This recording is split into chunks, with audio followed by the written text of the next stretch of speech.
Breaking news, Michael. Breaking news. Bella Thorne defends Armie Hammer and brands cannibal claims fake. Actress Bella Thorne has defended Armie Hammer and slammed the recent allegations against the star. It comes as a slew of explicit messages were leaked online that were allegedly written by the actor. So yeah, Armie Hammer is a cannibal, but I'm hearing right now that actually he's not. And once again, I have been lied to by the fake news. The actor firmly denied the cannibal claims and branded them as bullshit. So you know what, Michael? I was really ready to believe the Armie Hammer thing, but yeah, I don't know anymore, man. I don't know anymore. What do you think? Do you think Armie Hammer is a cannibal? No, yeah. I mean, I think it was made up. I think the reason why, I will say this, whoever made it up was quite kind in that they chose somebody who ultimately is going to be able to withstand these false accusations. Like, if they'd chosen somebody really creepy, like Steve Buscemi, for example, you'd be like, yeah, I can believe he's a cannibal. But they chose Armie Hammer, so I think most of the response was either, he seems too normal to be like that, or alternatively, even if he is a cannibal, he was pretty sexy and call me by your name. So ultimately, good for the people who spread this false rumor that they chose somebody who could deny it and everyone would be willing to believe it. So yeah, I don't believe it. Yeah, I mean, look, it would have been a hell of a story if it turned out Armie Hammer was a cannibal. And who knows, he still might be. But it does seem, like it was kind of a fun fake story. And like you say, at least it would happen to Armie Hammer, and I think he'll be able to recover. I think he'll be able to do it. What a name, by the way, Armie Hammer. I mean, whatever he does in life, as long as he stays out of prison, I can imagine he'll be fine, because that name, Armie Hammer, just kind of, you kind of think a guy who has that name, he's going to be into some weird stuff. No, so, yeah, even if he is a cannibal, even if he is, I think, hey, I don't think it's the end of the road. He's earned it, having a name like that. Definitely, yeah. And let's be honest, guys. Is it weirder than coming into a peach and eating it? Is it weirder than that? So I don't know. I would say no. So yeah, let's. Yes, he's already eaten some weird things.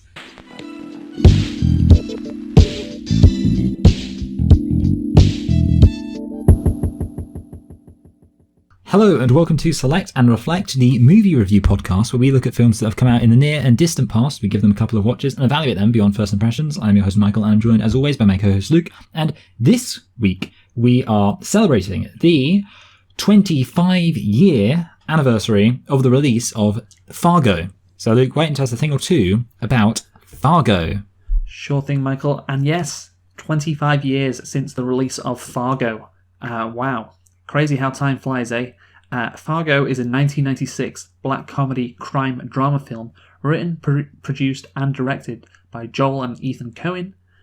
It stars Frances McDormand, William H. Macy, Steve Buscemi, Harvey Presnell and Peter Stormare. It was released on March the 8th, 1996 in the United States and May the 31st, 1996 in the United Kingdom. And the reason we're doing it in January is because we've got to fit it in somewhere. Of course we have to. It's the 25-year anniversary this year. And this was a good place to put it, especially because it's cold. So I was like, you know what, Fargo, I imagine it's pretty cold in northern Minnesota. So this works. This works, doing it in the middle of winter. So Michael, can you guess what the budget was for Fargo? Well, it seems like a pretty independent film. Obviously, I don't think any of the Coen brothers films have been high budget, but I don't know, 8 million? Well, the budget is actually 7 million. Whee! So that's a very good guess. Well done. Did I mention this film starred Steve Buscemi, by the way? Oh, I don't know, actually. Well, obviously it does, and he's very prominent. But Yes. I feel like I may have skipped over his name. But yeah, obviously this film stars Steve Buscemi. I'm sorry if I did, but yeah. It really does star him. It really does. He's in a big role in this one. So Michael, budget, very good guess. What about the box office for Fargo? How much did it make? Again, I'm just kind of going to go for a number that feels realistic, like 50 million. Again, not too far off. Well done. You did a good job this week. $60.6 million. Oh, yeah. How much it raked in. So yeah, not a huge amount, but of course a massive return on the original budget. And so, Michael, we are done now with looking at how much it raked in. But the question is, how much did you like Fargo? I think I'm going to be really surprised by your answer, but let's hear it anyway. No, I really liked this film. I think this film's a real classic, and I thoroughly enjoyed it. What about you? I would say that yes. I also enjoyed it. Maybe not as much as you. Yeah. I don't know. Well, we'll get into it because, of course, you like the Coen brothers, and I'm hoping you will explain to us all in great detail why you absolutely love this movie and you love the Coen brothers so much, because a lot of people say... This is our first Coen brothers joint. Yeah, it is. And a lot of people say, the Coen brothers are obviously... Jews. They do... Is that how people... Yeah, it's the big insult. But that's the thing. Like, a lot of people say the Coen brothers are their favourite or two of the best filmmakers out there. Certainly, the best brotherly filmmakers out there. Can you think of anyone else? Well, it used to be the Wachowskis, but they're the Wachowski sisters now. Yeah, so is there no one can compare to them? Maybe it's because the Wachowskis knew they couldn't compete, so they were like, we'll just try being the best sister director at. Which, to be fair, they probably are. So well done them. Have you ever heard of two sisters directors? No, I mean, there's very few women directors anyway. Exactly, yeah. The Coen brothers obviously have a very good reputation, and Fargo perhaps is their best film. Perhaps, of course, you may disagree with that. We'll get into that later. But yeah, so Fargo, just to give a bit of background on the accolades that it managed to rake in. It premiered in the 1996 Cannes Film Festival and was nominated for the Palme d'Or. The Palme d'Or. I don't speak French, but I think I kind of got that right. Fargo also received 7 Academy Awards nominations, including Best Picture, but Frances McDormand won Best Actress, and the Coen brothers won Best Original Screenplay. So they picked up 2 very, very good. Do you know who won Best Picture? Because I think I remember it being considered somewhat dodgy. Was it The English Patient? Yeah, I think it might have been, because I remember. I mean, I remember there was somebody who was basically talking about how obviously Fargo has had much more of a cultural impact than The English Patient. Like, obviously there's a TV show Fargo that still exists. I think they're still making episodes. I was about to talk about that just now. So well the Coen produced FX television series of the same name, inspired by Fargo and taking place in the same fictional universe, premiered in 2014 and received critical acclaim. So I saw that. I remember a few years ago I saw Fargo, like the TV series. It's like, is that the same thing as the movie? And it turns out, yes, that is the case. Film was selected, by the way, this is quite interesting, in 2006 for preservation in the National Film Registry of the United States by the Library of Congress as culturally, historically, or aesthetically significant, one of only 6 films so designated in its first year of eligibility. That's crazy. 6 films in the whole of American film history, which has been, who have been selected to go in the National Film Registry. Fargo, one of the 6. Wow, what an honor. Yeah, that's crazy. And of course, it's won many other awards for one of the best 100 movies in American history. For example, in 1998, the American Film Institute gave it that. A very well critically acclaimed movie, Michael. Very, very well received, and like you said, you like it a lot.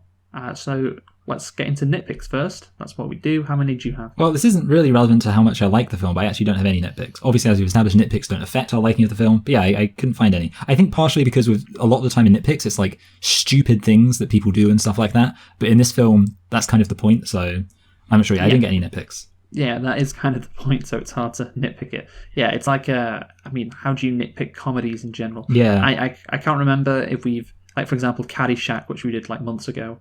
Did we nitpick in Caddyshack? I can't remember, but it would probably be hard to do that. No nitpicks for me either, but I do have a lit pick, which is it's basically what I talked about before. We are doing this film, or we're reviewing it in the middle of winter, and Michael, let me tell you, today has been absolutely freezing. Yes. I don't know about, it has been freezing down where you are. Yeah, I had to actually leave the house, and I felt like I was really venturing out into the wilderness. 1 degrry Celsius in the middle of the day. 1 degree Celsius. I mean, what is this? Is this Fargo? I know. This is such a shit. No, but it's like it's so cold today. I can't believe it. It's so cold. Yeah. What's that in Fahrenheit? It's like 30. It would be like 30, degrees Fahrenheit. 32. Because something like that. Yeah. No, it's freezing. So it's very apt that we're doing it today. I mean, just how cold must it be in Minnesota? Man? I know. Yeah, I think about that. Like, it's so, because obviously, I mean, we've both been to. Have you ever been to America in the winter? No. Okay. Yeah. See, I have been into America in the winter, and it's like, obviously in the UK, and I think this is because we're maritime, there's like a degree to which the water makes temperature more mild. Oh, yeah, the Gulf Stream. Yeah. Basically, it never really gets below 0 during the day. Like, usually, at least the high for the day will be above 0. In America, it just gets like to the minuses day in, day out, even in coastal places. In New York, obviously gets very cold. in the winter. And of course, yes, goodness me, Fargo, it's insane. Well, I'm going to look right now at the temperature in Fargo, Michael. Okay, right now. I'm ready. Yeah, are you ready? Well, guess what? My weather app isn't. There we go. Right. Oh my god. Right now it's 4 p.m. It's -5 degrees. Ooh. Wow. On Monday it's going to get down to minus. This is Celsius. -11 degrees Celsius. That's like so cold. In the mid. That's the high temperature, and -17 at night. -17. I mean, it's like Russia. Yeah, and people live there. Like it's just a normal city. I mean, that's what the crazy thing. Like Minneapolis, for instance, is a major city. It's got hundreds of thousands of people living there.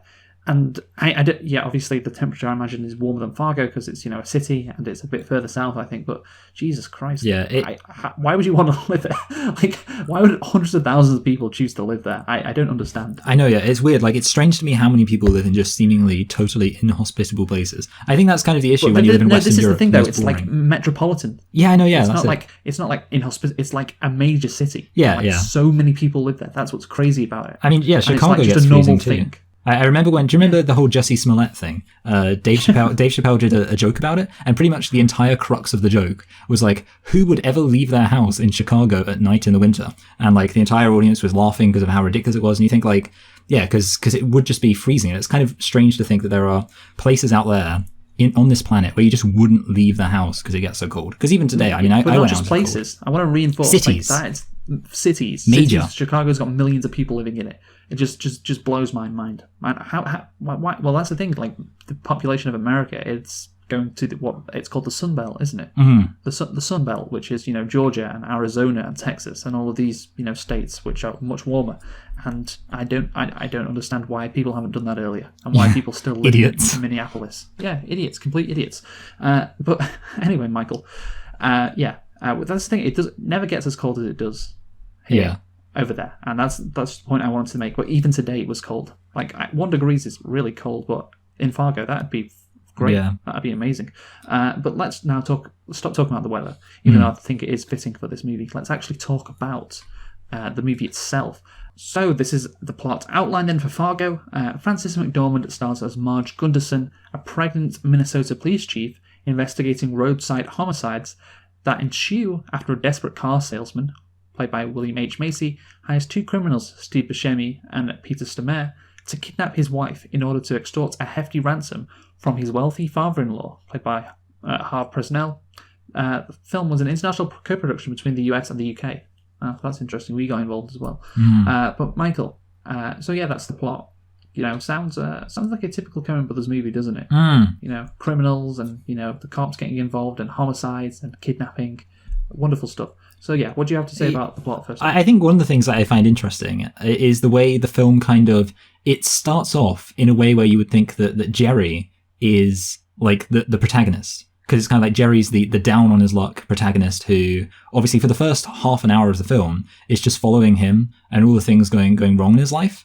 And then obviously you get kind of I guess it's like the film then twists, where of course you then get introduced to Frances McDormand's character, Margie. And at that point you begin to see how Jerry's whole life sort of unravels as everything just goes crazy. But it's funny because obviously you do... the big part of the film, I guess, is just watching this character of Jerry get completely dunked on by everyone around him. And it is really funny how pathetic he is throughout the beginning of the film, and how just like the way that his his father-in-law just dismisses him, and he looks so awkward and sad when he's trying to scam that guy into giving him the True Coat thing on his car. And I really enjoy the way it sets up this character of Jerry as like just a really down on his luck guy, but it kind of just goes into the point of absurdist comedy. And then obviously the twist is, I guess it's a twist, or the narratively unconventional element is that you would expect he would be the down on his luck protagonist who has this scheme and it works out in the end, and it just goes completely into a disaster. So I did like that kind of unconventional aspect. Yeah, well, that is what this movie is, unconventional. And it's interesting that, because if this movie... I don't know how to really say this, but if this movie was released today, it would not receive the critical acclaim it received 20 years ago. And, the reason why that is the case is because I think this movie has influenced a whole bunch of people in a whole bunch of different media. The fact that, this guy is trying to pull this thing off, In a usual movie, it doesn't happen, but in this movie... Sorry, in a usual movie, it does happen, but in this movie, it doesn't happen, of course. Interesting, by the way, you never know why Jerry is, like, I found that so funny. much in debt. Do you have any idea of why that could be? Because you said you've watched this movie a bunch of times. I watched it. I couldn't pick up why he was in so much debt. It's like kind of just left unsaid. No, they don't go into it. And it is a bit strange because obviously he does seem to have a pretty good job. You sort of just get the impression that he is a bit a bit incompetent. So you kind of just can imagine. I mean, I guess obviously the standard American thing is living beyond their means in general. But yeah, it is a bit strange that he gets so far in debt. And I have seen the film, like I say, lots of times, and I can confidently say the film does not address why he's in debt. Yes. So yeah, it's just there to set things up. Yeah, so the plot basically, Frances McDormand is the police chief, and that's the thing, it's initially Jerry, but then she comes into it like 30 minutes in. Yeah. Because I was watching it, and I was like, oh yeah, she's here, isn't she? She's like, yeah, because obviously I remember the first time I watched it, it was ages ago. It might have actually been with you at university, but I can't quite remember if that was the first time. But I was like, I had in my mind, oh yeah, Frances McDormand is in this. But then when you watch it again for the second time, you're like, oh yeah, it's like it takes ages until she actually gets into the movie. You're just following Jerry. It's all about Jerry, and then Frances McDormand comes in. And so yeah, quite unexpected in that respect. And yeah, basically she has to foil all these grand plans that all these criminals have. And like you said, normally those plans succeed, and the local sheriff has to catch them and foil them. Looking at some clues, working things out. This is obviously the opposite of that. The characters try their best to make it work, but unfortunately, things just don't work out, do they? Yeah. I can imagine Frances McDormand consoling. What was he called? Peter Stormare when they're back at the police. Oh, well, things just didn't work out for you, did they? What a shame that was. Eh? It's brilliant. Yeah. Only issue I think I have with the plot of the movie is, I'll read this bit from Wikipedia. On the way to Moose Lake, Carl discovers the briefcase contains $1 million. So yeah, he was only meant to get 80,000. He removes 80,000 to split with Gare, then buries the rest in the snow alongside the highway. At the cabin, Carl finds out that Gare killed Jean because she would not be quiet. Carl says they should split up and leave immediately, and they argue over who will keep the car Jerry gave them. Carl uses his injury as justification, shouts insults at Gare, and attempts to take the vehicle. Gare kills Carl with an axe. So this is the issue I have with that. Why does Gare kill Carl? Is he just annoyed with him? Yeah, I mean, see, one of the things I actually found interesting, I didn't really think about it, but it's almost kind of given as a twist, where at the end, I think most people would assume, because there's a thing set up where Shep, who's the kind of go-between, says like, oh, I vouched for the one guy, I didn't vouch for the other guy. And then in the end, you find out that Gare is the one who Shep vouched for, which I think is funny because obviously Steve Buscemi is the guy who's set up as more of the normal person, and it turns out actually he's the one who's considered the wild card. And yeah, so it's obviously what I guess I'm getting to is that Garrett seems to just be a complete psychopath, and therefore you just get the impression that like it's a bit weird that he was set up as the person who the other guy was happy to vouch for. But I think that's kind of it. Like it is a bit like just Garrett is psychopathic, but I think obviously what this film has, which is quite common to a lot of Coen Brothers films, is the criminals being incredibly incompetent. I mean, incompetence in general is quite a common theme in Coen Brothers films, but obviously in this film in particular, it's the aspect of, well, almost every single person is involved in criminal actions, really, but being highly incompetent. And obviously, Carl and Gere and Jerry are all very incompetent and make really stupid decisions. And I guess the fact that Gere is supposed to be just a completely impulsive psychopath, which obviously they kind of set up with him. Well, he's the person who pretty much does all the killing, and obviously he punches a woman to death, or I guess, I don't know, I assume he punches her, because she won't stop screaming, and I guess it's kind of just, his pride was wounded, and his response to that was be like, well, I'm just going to kill this guy. And so yeah, I think it's kind of, that's the aspect of his personality, that he's just, he's crazy, which obviously, like I say, you could say having someone just be crazy is a bit of a lazy justification, but within the context of, obviously, Steve Buscemi, he's like, he's really vocally angry, and like he doesn't have any chill, but he's also very reluctant to actually kill people. So I guess Gear's kind of the counter to that. He seems very chilled, and yet he's actually a complete nutcase. So yeah, that's pretty much, I would say, why he does it. Just because he's a psycho. Well, yeah, I guess so. But that's the thing. It makes sense for Steve Buscemi to die. Yeah. It makes sense. Of course, it has to happen. Nobody... nothing works out for anybody, and including, of course, the criminals. Especially the criminals. And so he has to die. I just think it's a bit weird. He just comes out with an axe and kills him. I mean, it is what it is, whatever. You get the wood chipper scene after, of course. Yes. Which is quite famous, but yeah, I'm just like, if Gare had a reason to kill Carl, he found out that Carl fucked him over some way, that would be better. Yeah, I guess, because obviously they set up the fact he does fuck him over, and so you think they could have had... Yeah, I kind of agree with that. I think it is interesting that obviously the two people, the two gangsters, I'm going to call them gangster, I don't know if gangster right term, but they're constantly bickering, like in the car, and they're just like, that obviously sets up the fact that they're going to be incompetent. I guess it does set up the fact they're going to be at each other's throats, which does obviously lead to one of them killing the other. So yeah, it does set up this idea that they just are arguing all the time. So, I did like that as obviously establishing it. And I think I've mentioned before, I mentioned it with regards to Seven, I always remember, but I did say the trope of the hyper-competent antagonist who's just like completely able to do everything is one I find a bit, I don't want to say annoying because that seems a bit mean, but I do find it like it's quite a common thing. So I think I'm particularly fond of having that be subverted by just having these antagonists who everything just goes completely, You think, I don't know, someone like Moriarty from like Sherlock. Yeah. Like someone who just knows absolutely everything all the time. Oh, yeah. It's just like, all right, okay. It's great. Or Jigsaw from Saw. That's another classic example, who can literally just predict everything. Yeah, no, and this, of course, complete opposite. And I guess that's the theme. Well, shall we get into the theme now? Yeah. I like the theme. Yeah, because the thing is, we can talk about the plot. Like, obviously, Jerry gets arrested at the end. Frances McDormand's husband manages to get his painting on the stamp. Good things happen to the good people in this movie, and that's I guess the overall message. Just like it's the general stupidity of life. How much people fuck stuff up. All these people trying to do all these incredible schemes, and they are confronted with the cold, harsh reality that all their plans are worthless and pointless.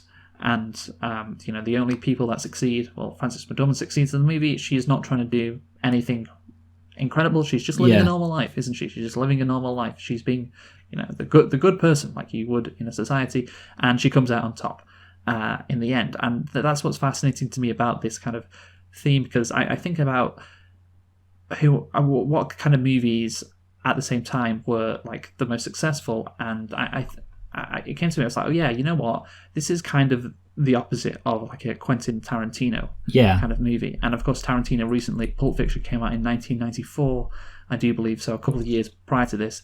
And of course, you have really cool criminals doing really crazy stuff, and hijinks being pulled off, and all of this enjoyable entertainment. And this is just a 180, the reverse of that.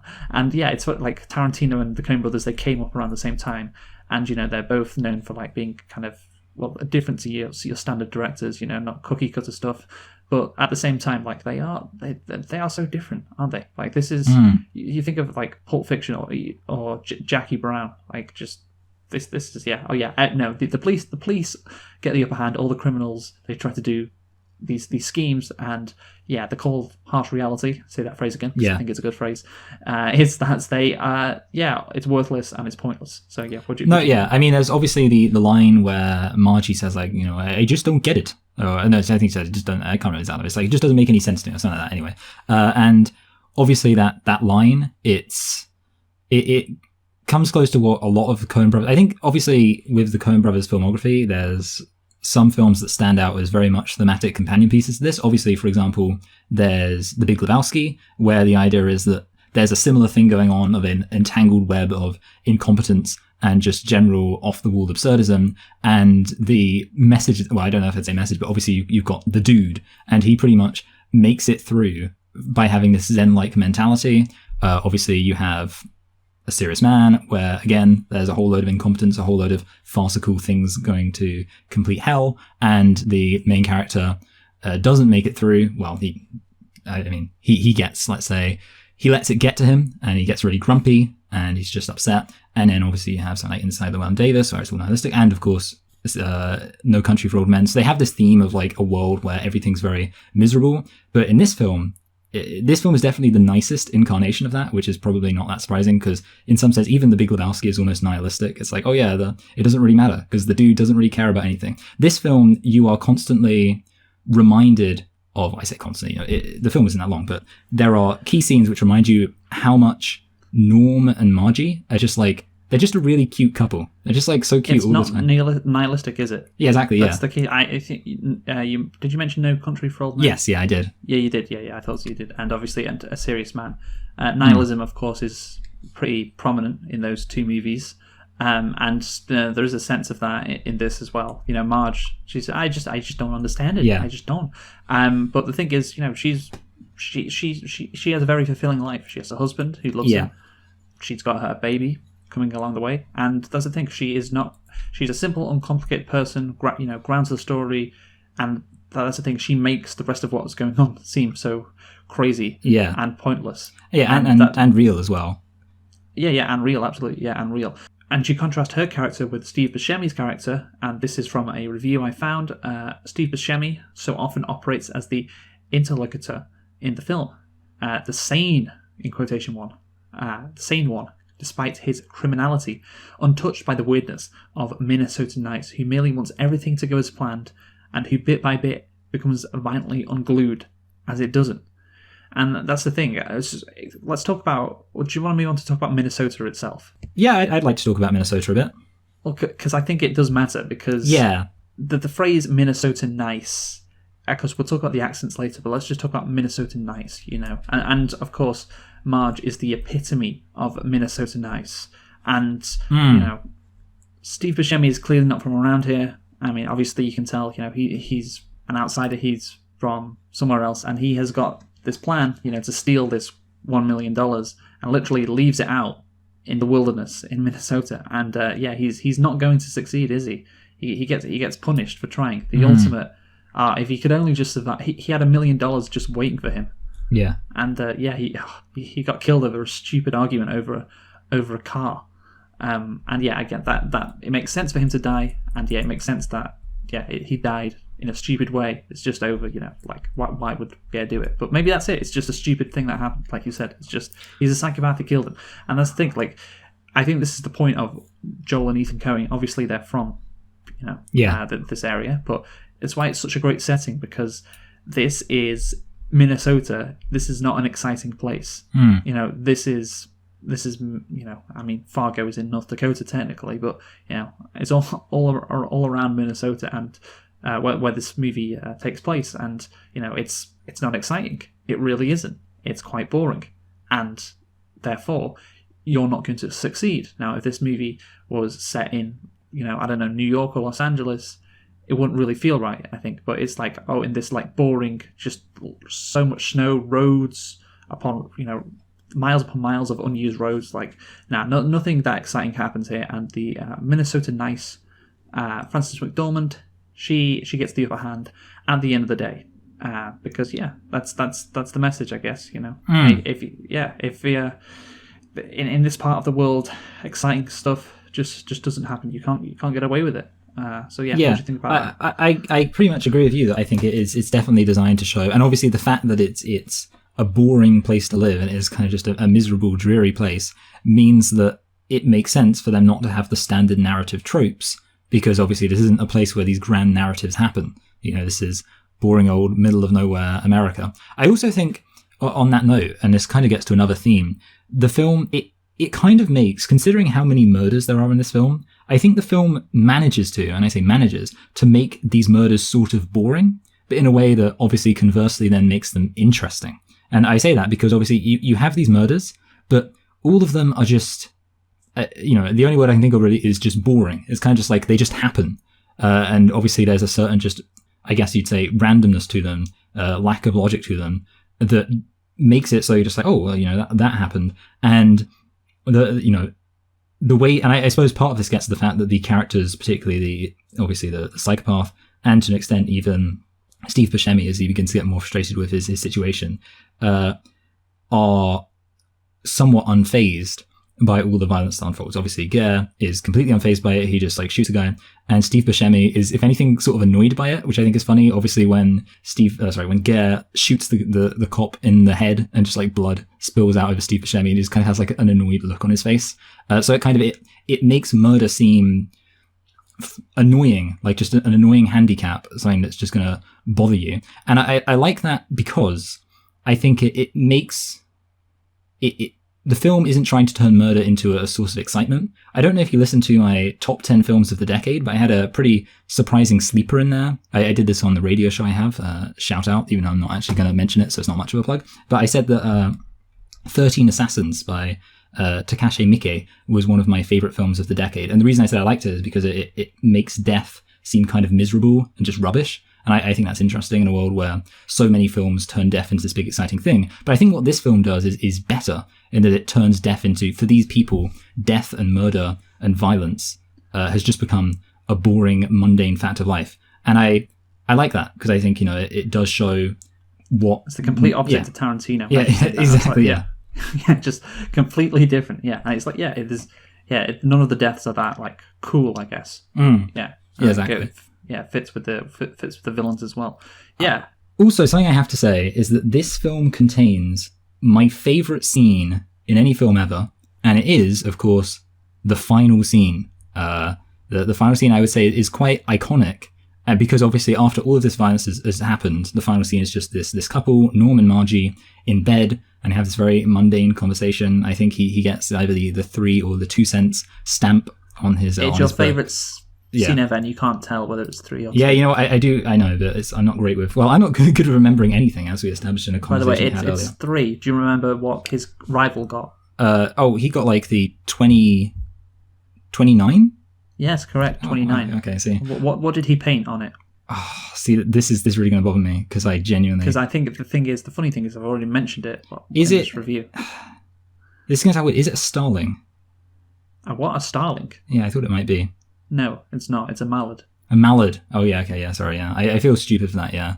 I mean, to be fair, they both had... Talk more about your favourite Anyway, yeah, scene. sorry, yeah, my favourite scene. Yeah, I know. I'm just... Yeah, like I say, we've established... You know me, and you know I'm not good at remembering anything. But the reason I like it is because, obviously, one, it's just a nice scene. Like, obviously, the when she says, hey, Norm, we're doing pretty well. It's very sincere and honest, and it's kind of like, I guess... It's what any normal person should want from a relationship. You should want, like, it's the perfect relationship to just be able to get in bed at the end of the day and just talk about some mundane stuff and then be like, what, we've got it pretty good. And obviously, this nice little addition that she's pregnant and that's cute. But the reason why I like it, obviously, is because of the decision to put it at the end of this film. Because obviously, if it was just in any other film, I'd be like, whatever. But obviously, with all of this violence that's happened, it's just such a nice little way to end it in just a really cute way. And I just think it's an interesting decision to have the film end that way. And then on top of that, it's just a nice scene in general. I have to mention... But it fits in with it, though. Like I say, it's a perfect way to end the movie. Yeah, exactly. Yeah. In an action movie with kidnappings and crime and, murders, and it ends with a nice little couple, looking forward to their baby being born, watching the TV, and that what a way to end it. Yeah. It's not how action movies like this, like what we described, end. And that is, I guess, the entertainment factor of this movie. You don't normally see movies like this where everybody gets it wrong, especially up until this movie came out. Have you seen Pain and Gain by Michael Bay? What happens? It's like Mark Wahlberg and Dwayne The Rock Johnson are bodybuilders, and they conspire to steal a local businessman's money by murdering him. But significantly, they fail at it because they're very incompetent criminals. Okay. And the film ends with a scene of the detective who's been chasing them saying, these people did all of this just to get some money. It shows sometimes you've just got to enjoy the simple things in life. And obviously, loads of people compared it to Fargo because it's about these incompetent criminals who commit these acts of violence. And then it ends with somebody. But the funny thing is that it ends with the guy sat on a private beachfront property looking out at his yacht. And it's just like, I just bring it up because it's really funny because it's like the most Michael Bay thing ever to take, like, just be like, I'm going to do a film. This is not how, I have no idea how Michael Bay sounds. He probably sounds like I think he sounds like a jock. I'm going to do a real Coen Brothers film. So, I'm going to have my character at the end reflect on how the simple things in life are what matters. And then because he's Michael Bay, he just has to have it on a massive mansion by the beach with a private yacht. So yeah, I just find that funny. But it's a nice contrast. and that is weird, I guess, in Coen Brothers movies overall. By the way, that there is like a hero in it, Frances McDormand. Yeah, You know, that is rare. she's like it has a lot of meaning in it, which is, I mean, that's something that is a different. I mean, obviously, you know, like The Big Lebowski. You know, The dude is my hero. Yeah, yeah. Obviously, on No Country for Old Men, or what was that movie you like? 2009. I've already mentioned it. Serious Man. Serious Man. That's it. Yeah, they've all. Yeah, obviously they all say stuff in that, but yeah, this movie it's like, yeah, look what a weird ending. What a beautiful ending, and I can understand why you think it's your favorite scene because it's a very nice scene, and yeah, it just keeps everything so grounded. And that's the thing. If this character Frances McDormand was not in this movie, it would still be good, I think. It would still be entertaining, but her perspective is so crucial. And you can imagine somebody making this movie without her, with just like the cops as a nebulous force. It sounds weird, but what I'm thinking about is, remember when we did Next of Kin? Yes. I know it sounds weird, but I'm kind of thinking of that as just like a film where the plot is just loads of people are violent to each other, which is obviously what... I don't know how well you remember Next of Kin. But... Well, I remember it, yeah, to some extent. But and that's the thing, it could just be that, but it's not just that. Frances McDormand, absolute key. Obviously, because she's probably the main character, but yeah, it's very, very interesting, and that, like I said before, it's the entertaining thing about this, and why people absolutely loved it and still do to this day. If you don't, or you didn't normally see movies like this, where everything goes wrong and the sweet Minnesota nice mother comes out winning, comes out on top, and everyone else, the bad violent criminals are in jail or dead. Anything else on that, Michael, before we move on? No, it's a beautiful story. It is beautiful. It is beautiful. Let's move on to talk about the humour now, and obviously that's another reason why people really love this movie, the comedy. It is a dark comedy after all. So yeah, Michael, do you want to talk a bit about the humour? Yeah, so this is a black comedy, which I think is almost every single Coen Brothers film is a black comedy, where obviously the point is it's humorous, but it basically plays out like a drama, but with a certain irreverence that makes it humorous. And that's pretty much the case here. There aren't really jokes, there's not jokes like you would get in an actual proper comedy.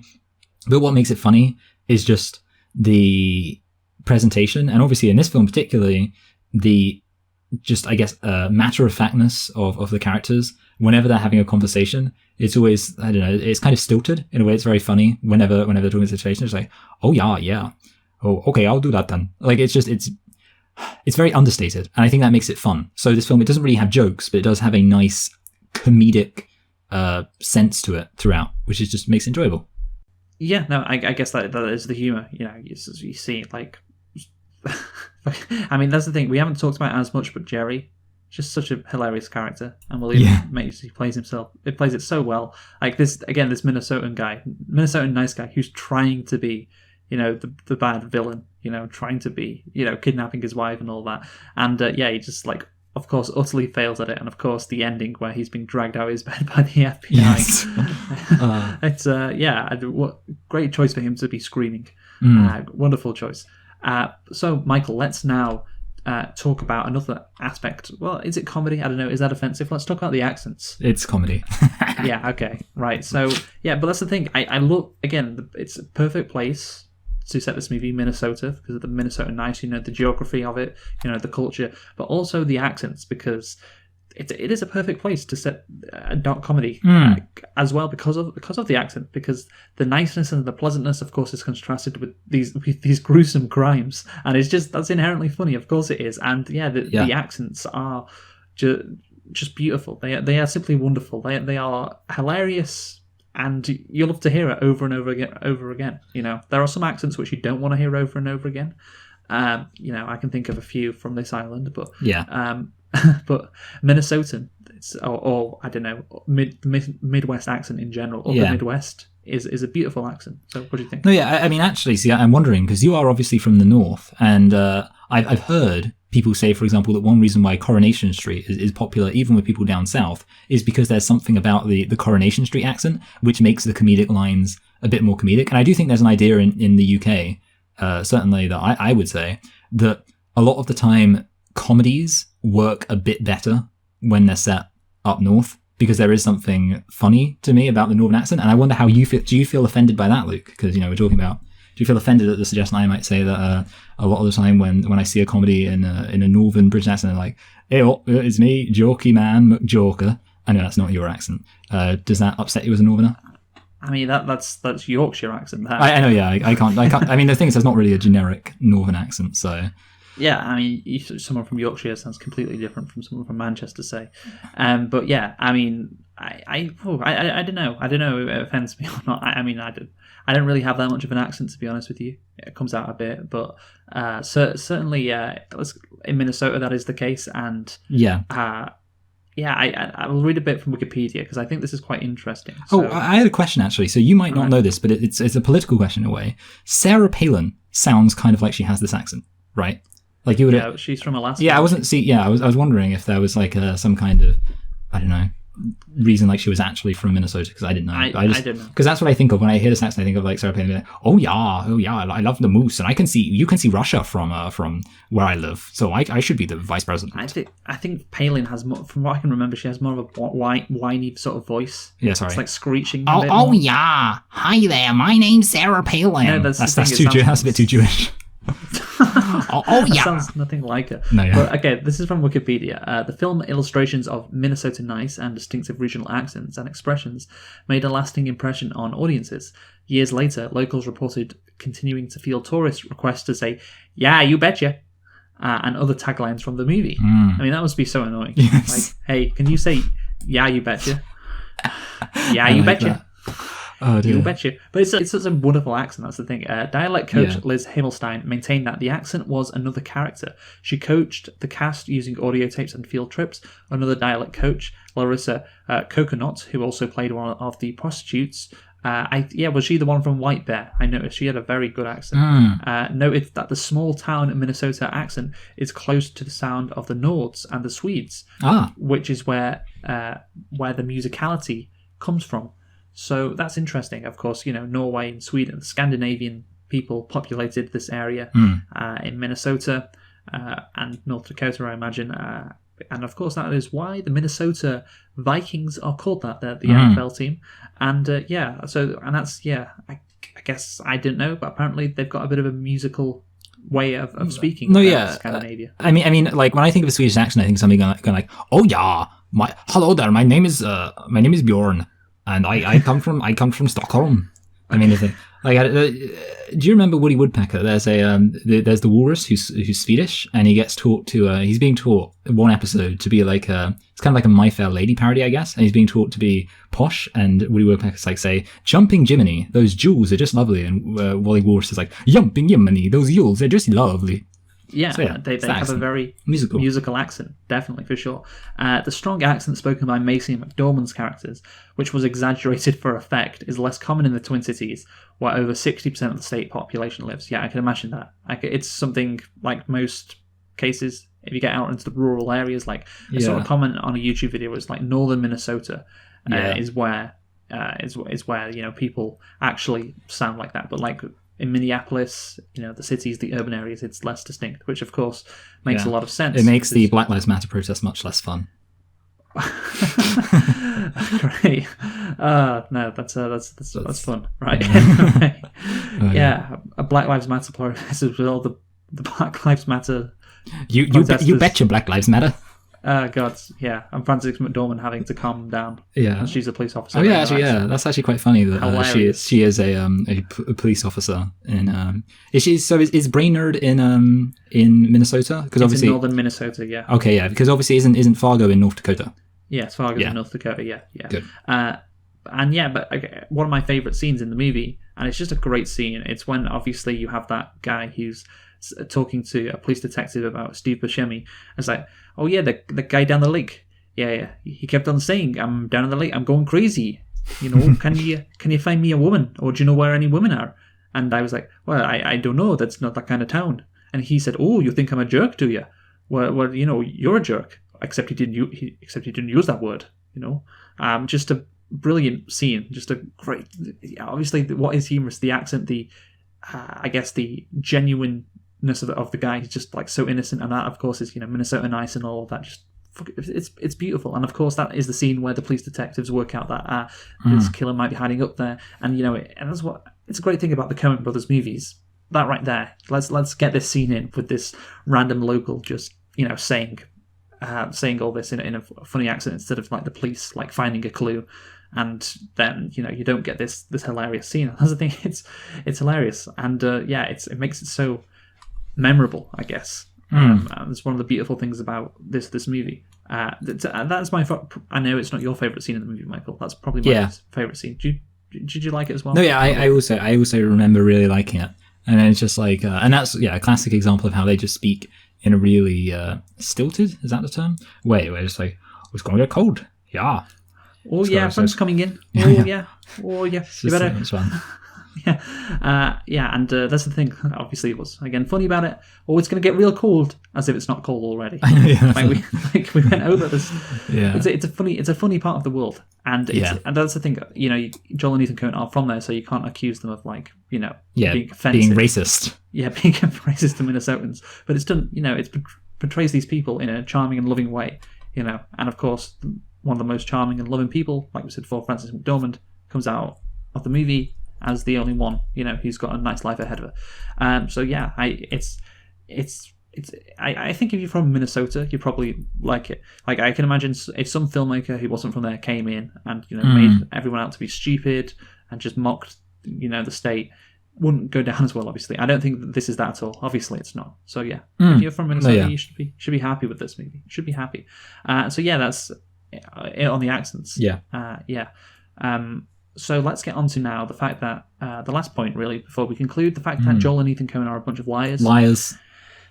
What do you think, Michael? Do you think this is a scandal? Yeah, an absolute scandal. It's weird, definitely. I mean, so I must confess, I did my own independent research on this. I actually found out, by the way, the Fargo TV series continues to use this expression, even when the Fargo TV series is completely fictitious. My understanding is that in the case of this film, it is inspired very, very, very, very loosely by a real criminal case, but it's pretty much completely fictitious. Whereas, of course, the beginning does say it's a true story.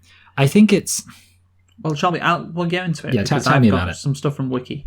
So, like you said, the film opens with the following text: "This is a true story. The events depicted in this film took place in Minnesota in 1987. At the request of the survivors, the names have been changed out of respect for the dead. The rest has been told exactly as it occurred. However, the closing credits bear the standard fictitious person's disclaimer used by works of fiction. Regarding this apparent discrepancy, the Coen brothers claimed that they based their script on an actual criminal event, but wrote a fictional story around it. We weren't interested in that kind of fidelity," said Joel Coen. "The basic events are the same as in the real case, but the characterizations are fully imagined. If an audience believes that something based on a real event, it gives you permission to do things that they might otherwise not accept." The brothers have modified their explanation more than once, though. In '96, Joel Coen told a reporter that contrary to the opening graphic, the actual murders were not committed in Minnesota, and many Minnesotans speculated that the story was inspired by Eugene Thompson, a St. Paul attorney who was convicted of hiring a man to murder his wife in 1963 near the Coens' hometown of St. Louis Park. But the Coens claimed that they had never heard of Thompson. After Thompson's death in 2015, Joel Coen changed the explanation again. The story was completely made up, or as we like to say, the only true thing about it is that it is a story. Wow. Okay, so they just lied, Michael. Liars. Pulled the wool over everyone's eyes. Yeah, it is strange. It's particularly strange because A Serious Man is famously kind of a critique of means of trying to understand the world. Obviously, it's, about a guy trying to understand why the things in his life are happening, and there are many other examples in the film of like people struggling to understand the world around them. And it actually gets a bit meta by, A Serious Man, including moments in the film which are arguably just there to confuse the audience and try and make the audience, interpret the film and try and get a message out of it. And something like that would make sense in the context of A Serious Man, because then you could be like, oh, it's to even put into doubt what does a true story mean, something like that. In the case of this film, it's weird because the film doesn't really get at any super cerebral meta concepts like that. So the decision to have that false message, definitely, it doesn't add anything. It feels very unnecessary. It sounds like the only reason why Joel Coen would have, that he was getting at, or Ethan, I can't remember which one voice it says it, is that, by saying it's a true story, I guess they can tell a more unconventional narrative and people will be more likely to believe it, which it seems strange, and it's hard to imagine why they actually made that decision. If that's their actual reason for it, then I guess that makes sense. But then the fact they lied out, the fact they kind of didn't just come out and say, yeah, it's completely made up, but we put it in there so that we could, tell a story and have people be willing to suspend their disbelief or whatever. It's weird because obviously it is weird. Yeah, it doesn't really negatively affect the film, but it certainly doesn't add anything, which is strange because it's kind of like with something like that, you'd think, oh, they've made this decision to add something to the film. Like if that would be the logical assumption. And yet, they haven't done that. The thing is, it's kind of like it's a weird situation because obviously with things like Bohemian Rhapsody and stuff, we've held it against the film that it's like told false, given a false account of somebody's life. It's completely different, obviously. Yeah, no, yeah. But that's the thing. I just don't know why you would do it, but they've done it. It's not going to affect my rating of the movie. You could say you just don't understand it. I just don't understand it. I just don't know why you wouldn't say this is a work of fiction. Why you got to try and make it into this? All these lies and just for $60 million. That wasn't the accent at all. That was like Mr. Plinkett. Javier Bardem. That's what that sounded like. Yeah, that's what literally. I genuinely thought you were doing that. Why the fuck is he doing that? Your accents aren't as good as mine. I know. Yeah. It's because I don't have an accent. What do you mean you don't have an accent? I just speak normal. Like you have an accent, I don't have an accent, and because you definitely have an accent. Because I don't have an accent, it's very difficult for me to imitate people who do have accents. You see. You have an incredibly prominent Southern accent. I don't know about that. Don't know about that's Cockney. It's Cockney. I'm talking about like the sometimes I don't even pronounce my ths, if you can believe such a thing. Wow, that would be completely unbelievable. I can't believe you would do such a thing. Just so charmingly befuddled. Okay, right. Let's move on now. Yes. Actually, no. There's a bit left to talk about in this, I guess, genre of the Ethan Coen and Joel Coen are liars. While none of Fargo was actually filmed in Fargo. The Fargo Moorhead Convention and Visitors Bureau exhibits original scripts, copies, and several props used in the film. They have them on display, including the wood chipper prop.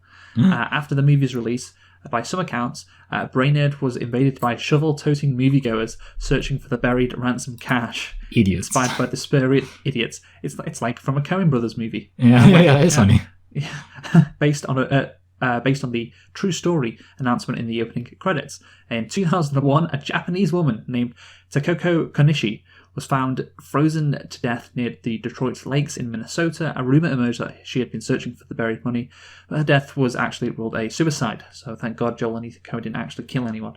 But again, imagine that, just going in the freezing cold northern Minnesota roads and woods and trying to dig up some money. Yeah, it was probably only a mild -20. Yeah, exactly. Wouldn't have been that bad. Yeah. So that's it, I guess, Michael. That's Fargo. Do you want to conclude? Yes, let's conclude. So ultimately, this film is good. There's very little wrong with it, apart from, the weird situation around those liars. But apart from that, there's not really much that can be said to be wrong with it. The plot, there's like a lot of things which are great. One, actually, we didn't really talk about this as the plot, actually, so I'm going to have to kind of do an annoying thing where I throw this out at the end. I do want to say, considering the plot is a good mix of complicated but also simple. Like, it's kind of a slightly, I guess you'd say, complicated. I'm just going to say the word complicated again. Slightly complicated plot, but at the same time, it's actually very easy to understand. Obviously, I say it's complicated because there's basically a massive conspiracy going on, but I appreciate that the plot has, I would say it's a pretty perfectly constructed plot in terms of the right amount of convolutedness to be intriguing, but also very simple and easy to understand. The characters they all feel really real and just completely relatable. There's this just constant humorous note throughout it, which is really entertaining. Ultimately, you can kind of just laugh at the film. And then thematically, it does have that interesting aspect of, basically the idea that the good person wins in the end, that you do have this, and I already said you have this violence, but the violence is not celebrated. The violence isn't really treated as the source of excitement. And I like that this film, I guess, elevates being a good person in a happy, friendly relationship. And of course, it does have my favorite scene of all time, which does encapsulate that whole message at the end. And with all of that said, it's really hard for me not to give this film a 10 out of 10. Now, obviously, the thing with the Coen brothers is at some points in my life, I've thought, what if I just gave every single Coen Brothers film a 10 out of 10? Having said that, I decided to rewatch a lot of Coen Brothers films in advance of reviewing this, and I've concluded that, no, there are quite a few Coen Brothers films which I would consider to be, well, some of them I'd probably consider to be almost completely average. But this film, I don't think is one of them. I think it really stands out. I think it might even be their third best, which means there is another film which I'd possibly also say is a 10. I'm going to say this film's a 10, and I'm also going to reveal, by the way, I occasionally change my ratings for things after a while, and I have decided to put this film below American Psycho. But the thing there is that I've also decided to retroactively elevate American Psycho to a 10 out of 10. So that's kind of, I'm basically giving, I've gone from basically having 110 from as of like 5 minutes ago, which was 3 Billboards Outside Ebbing, Missouri, to now I'm revealing that I in fact have 3 films which I consider to be 10s that we've reviewed so far. So there we go, okay. Fargo. Wow, fair enough. So I'm going to give this movie a 9 out of 10. Because here's the thing, I do like, we talked a lot about the theme, of course, and that's the thing, it's hard to talk about anything else in relation to the plot, because it is quite a simple story, people getting over their heads. But I will say again, this movie is a movie about people trying to do these crazy things, but everything goes wrong because this is Minnesota. It's pointless to try anything exciting. The only way to live your life is to be Frances McDormand. Oh, hey, how are you doing? Oh, yeah, it's good to see you, Norm. Norm's her husband, actually, so it'd be a bit weird for her to see that. But this thing, it's like the theme overall. To me, it's like, it's fine, but it doesn't really entice me.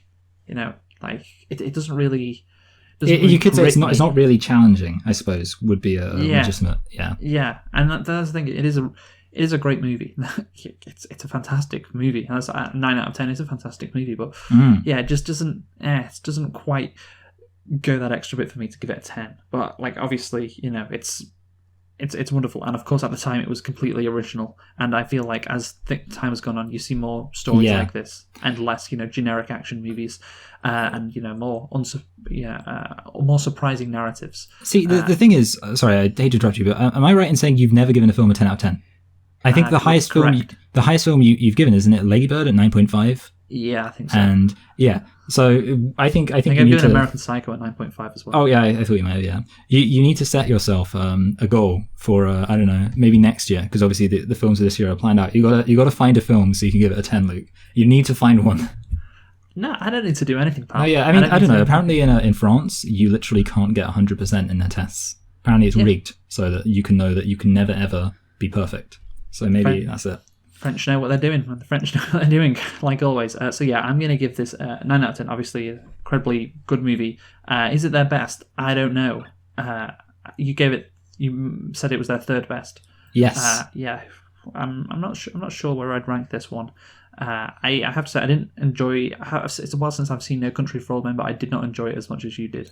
No, I can understand that. So I'm not really quite sure. But I would guess that. See, you said one time when we spoke, you said Serious Man is your favorite film of all time, but it's not even the best Coen Brothers film. And then you insinuated that The Big Lebowski was the best Coen Brothers film, which, to be fair, is pretty funny. I do like The Big Lebowski. Again, it's ages since I've seen that as well. Yeah, I really need to. Yeah, this thing. You rewatched all the Coen Brothers movies. I did not. That's the difference. Maybe I should have done, but maybe I should just do that anyway, because of course they're all really good. But what are we doing next week, Michael? We are doing the crap. I do know this. It's not as okay. I'm just gonna Oh yeah, okay. I did know this. We are doing, actually, Luke. You know what? You've mentioned Quentin Tarantino quite a bit in this review, talking about in a variety of contexts. Why do you think I did that, Michael? I sometimes just assume that everything you do is completely unintentional and thus serendipitous. It didn't even occur to me, for example, that you chose this film because it was cold. So I just didn't realize these things. But that's how my brain works, baby. We're quite like it. We're entering into Oscar season. We've been a bit more relaxed about getting into it this time because the Oscars are so late. But we're going to be looking at Once Upon a Time in Hollywood, which I think significantly we're doing it because of Brad Pitt winning Best Supporting Actor. Is there any other nominations that are why we're doing it? It was nominated for Best Picture. Oh, and it was nominated for Best Picture, of course. Duh. Oh, sorry, I said Brad Pitt nominated for Best. Brad Pitt won Best Supporting Actor. He did. It was nominated for Best Picture. And we're going to look at before. Are we getting them all in before or not quite? We are. Yeah, before the 25th of April, we are going to be looking at every single film which is of course when the Oscars are 25th of April, that was nominated for Best Picture from last year, as we always do. Yes, and we're going to start with Once Upon a Time in Hollywood, which I think is rather fitting because, it's Hollywood. It's what the Oscars are all about. Yeah, well so, done. join us next week for Quentin Tarantino. We have been selecting and reflecting this week on Joel and Ethan Coen's Fargo from 1996. I can really, I don't love this movie as much as other people, but I can understand why some people love it, and I do really, really do enjoy it. It's a beautiful piece of cinema, and it's just I can't really find any flaws in it.